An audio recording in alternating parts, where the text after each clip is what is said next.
Joining me now, Matt Towery, political analyst from Holster, and Florida Congressman Byron Donalds.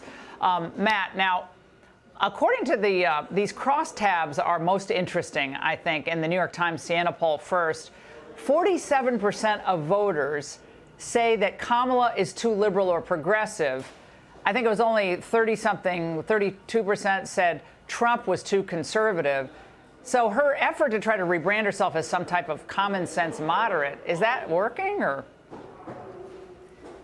No, it's not working. In fact, what's interesting is the battleground polls that I do are showing the same thing you're seeing in this New York Times poll, and that is the numbers that Trump had when Biden was in the race are beginning to come back to Trump at about the same levels as before Harris became the nominee or the designated nominee. So you're seeing a complete return to where Trump was before. Whatever bounce was there is disappearing. And now I don't know what kind of nonsense we'll hear tomorrow night out of the media, because regardless of how well Trump does, they're going to pretend like that she won this, and maybe they'll get a bounce out of that. But right now, Donald Trump has come on the upswing. She's on the downswing, and Nate Silver is right. He would carry those battleground states right now, and as they're correlated to where they were back in the Biden 2020 race against Trump. I mean, Congressman Donalds, the crosstabs of this Harvard-Harris poll that just came out. Also, I think they're panicking at the Harris campaign tonight. Looking at this, 63% of voters have a negative view on the U.S. economy. They say the economy is on the wrong track. 62% characterize it as weak. 42% name inflation as the most important issue. 48%, Congressman, said their personal financial situation is getting worse. I'm just beginning the bad news for Kamala Harris in this poll. Again, it just came out a few hours ago. I know Matt's very familiar with it. Congressman, what of this, and how does she counter that tomorrow night? Well, a couple things. The fundamentals of what's happening in the United States has not changed, even though the mainstream media tried to treat Kamala Harris as if she was a Hollywood starlet.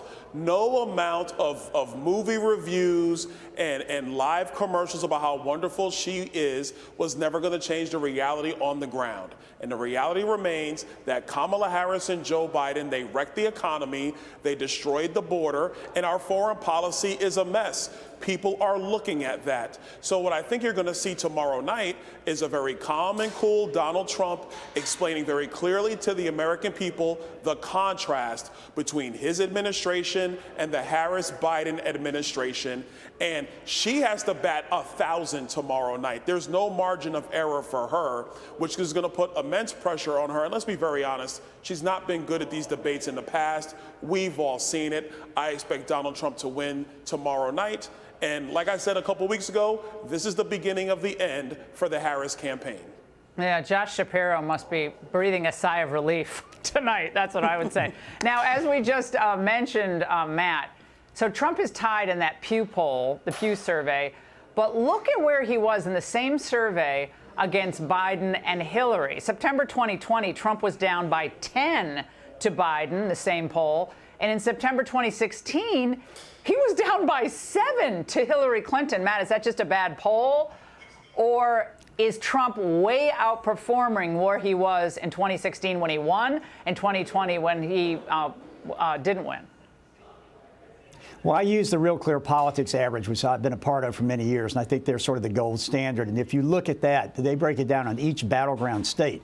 And he's basically outperforming where he was in 2016 or 2020 in almost every state other than Georgia, which is going to be an iffy state. But I think that is coming around for him. So I don't think it's the Pew poll is bad. These averages are bearing out the fact that, we talked a long time ago, Laura, about the fact for Trump to win, he would need really a surge, a massive win.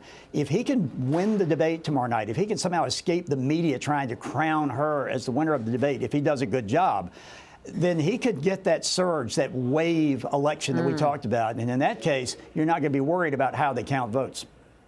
Yeah, Congressman, Trump's, tough guy. When he's hit, he hits back. But it's almost like now, the more she does that, I think the less significant she seems, given the enormity in this poll tonight. I'm going to tweet this out because people have to look into these crosstabs. People are hurting in this country. And to hear about Charlottesville and January 6th and, you're a convicted felon, I just think she's going to come across as desperate and petty. Trump rises to the surface, stays presidential. I think he's got this. I think you're absolutely right, Laura. There's not many places that Kamala Harris can go because she is the vice president. If she wanted to fix all the things that are wrong with America, how come she hasn't done that for the last 3.5 years? We are forgetting the fact that she lied to the American people about Joe Biden's mental ability to do the job as president. So if he doesn't have the capacity, she couldn't convince him to secure the border. She couldn't convince him to fix our foreign policy. She couldn't convince him about our economy. The American people see the travesty of the Harris-Biden administration. They want Donald Trump back. There is major pressure on her. And to be honest with you, I do not believe she's going to be able to get the job done tomorrow night. And the news, Matt, on the foreign policy front is also bad for Harris in these polls. This is wild. We'll be watching, and thanks both of you for coming on. Hey, Sean Hannity here. Hey, click here to subscribe to Fox News YouTube page and catch our hottest interviews and most compelling analysis. You will not get it anywhere else.